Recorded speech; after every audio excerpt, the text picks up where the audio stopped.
كتاب الله أحيانا وبالتوحيد أوصانا ففي قرآننا نور يضيء ظلام دنيانا.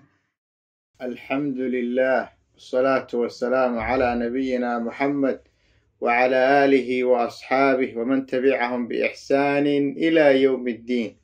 وعشركي بقولي السقاشني سديدات قيبتي أفراد سؤالها يجوابها إن شاء الله تعالى. وحين سؤال اسكوي دين دونا مدام إن كتشرنو سدي المها لوغا دغا مid marka mutamayyiza oo dadka kale ka duwan ama mid marka wanaagsan.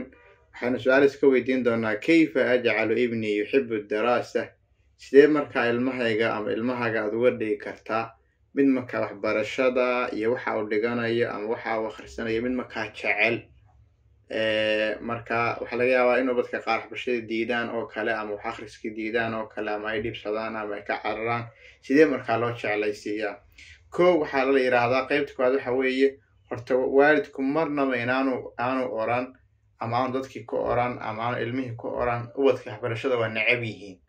ama ilmahayga quraanka ku adag ama waxbarashada ku adag ama iskuulka uu necab yahay. horta erayga inaan la isticmaalin baa la yiraahdaa la taqul ibni la yakrahu al-madrasa. hore ilmahay madrasadu karaahiyeysta madrasadu necab yahay erayga ha isticmaal marka bal waxa isticmaashaa baa la yiraahdaa kelimadaha marka waxa dhiirigelinta ay ka wanaagsan. maanta waad ku xumaanto hoy biraad ka fiicnaanaysa taa isticmaal baa la yiraahdaa. koow talabaad waxa la yiraahdaa waxay ka caawisaa in dadka madrasada jeclaadaan in laba qof ama saddex qof ay isku madrasada yihiin ama isku iskuulka yihiin ama isku macadka yihiin ama meesha ay wada dhiganayaan inay guriga isugu yimaadaan. halka guriga waxa la markaa waa maxay ay waqti ku wada qaataan. isaguna waxa la markaa bari oo isaguna waa maxay gurigooda ugu tago wax la soo akhristo. taas markaa waxay idan jeclaysiisa. waxa kale oo jeclaysiiya waa la yiraahdaa meesha uu dhiganayo inay markaa takriim sameeyaan oo saan ubadka ay ma taqaanaa ay xaflad u qabtaan ama sanad laha noqoto ama 6 bilood ha noqoto ama bishii ha noqoto in markaa qofkii dalka ka soo baxa ama ugu sareeyo waa maxay wax la siiyo markaa oo farxad markaa ay u noqoto markaa ama qaab tartan loo qabto ama qaab maaragtay kalaaska dhexdiisa ha noqoto. macnaheedu kaligiis uu sameyn karaa idaarada guudna way sameyn kartaa markaa. waxa kale oo lagu jeclaysiin karaa baa la yiraahdaa waalidka laftigooda inay ubadka ay qaadaan ama dalxiis xeebaha ay geeyaan iyo sidoo kale waxa ka sii iyadana fiican baa la yiraahdaa aad u fiican meesha uu dhiganayo marka inay marka ay ugu jirto nidaamkooda nidaam marka dalxiisa ubadkii saraan dhabarkii bilood hal mar meel la wada geynayo cunto laga soo wada siinay dhowr saac ku maqnaanaya soo cunayaan. taas ay way ku fikireen ilmo bisha dambe la qaadaya marka meeshii aad buu ugu xiiseynaya. takaleeyadana waxa muhiimka waxa weeye baa la yiraahdaa inuu jiro baa la marka iyaduna idaacatu sabaaxiya wax la yiraahdo oo in naqaano inaguna oo in marka iskuulka la yimaado tusaalahan ama marka madrasada la yimaado tusaalahan ama marka ubadka meesha ay xaqleeyaan ay yimaadaan in marka waqti sabaaxiya uu jiro tahan maalin kasta galaas gaar lagu qoro. maanta galaaska xilliga macnaha stage-ka ama daaburka meeshan maanta ka hadlaya wax ka soo jeedinaya marka ilmihi waa maxay wuxuu deemarka la maanta adiga ku qoran wiiga dambe la yiraahdo adiga ku qoran bisha dambe la yiraahdo heel ba ku qoran u diyaar garoobaya marka ilaa hada wax laga yaabaa deegaanka uu diyaarinayo wixii jeclaanaya marka adaa maan dadka la hadlaya marka soo yarba waayid marka taa sameynaya marka taa idaacadaasina aad bay marka waa maxay taa daaburka subaxi ubadka ay wax la waxbarashada u jeclaysiisaa baa la yiraahdaa. ta kale waxa iyadana muhiim ah la yiraahdaa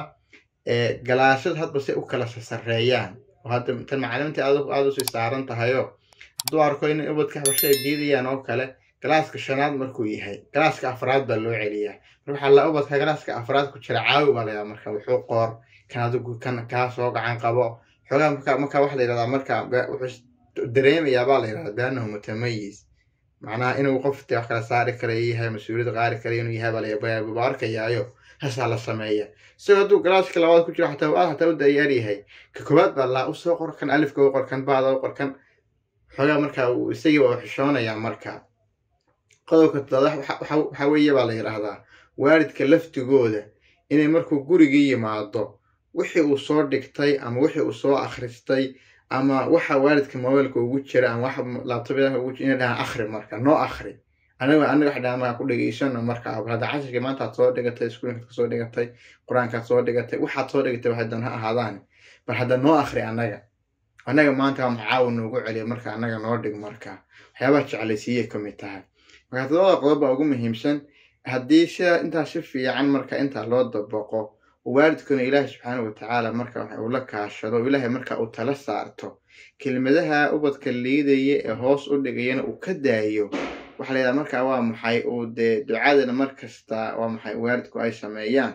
way soo baxayaan baa marka wax soo jeclaanayaan markastana waxa la yiraahdaa hal shay kaliya lagu dhajin iskuul uu yahay ubadku socon yaani madrasadu kaliya ku soconay markasta waxay activity-ga guriga uu ka sameeynaya ama activity-ga ciyaaraha waxyaabaha ay u sameynayaan noqdaan kuwa marka waa maxay ula socdo la lamaan marka ubadkeena waa taqaana ayay jimcaha ka sii fakarayo wiigan jimcaha ayay ku sii fakarayo ana maalin kasta waa inay noqoto maalin marka waxay u nashaad heli karo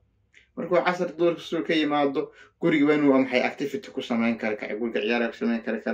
waa maxay waa activity waa inay jiraan maxay ay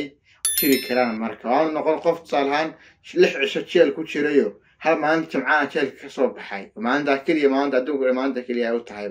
laakiin ay noqoto qof 7 cisho ay u tahay marka maalin ciyaareed maalin waxbarasho ay u tahay marka taas aad uga caawinaysa baa la yiraahdaa wallahu subhanahu wa ta'ala a'la wa a'lam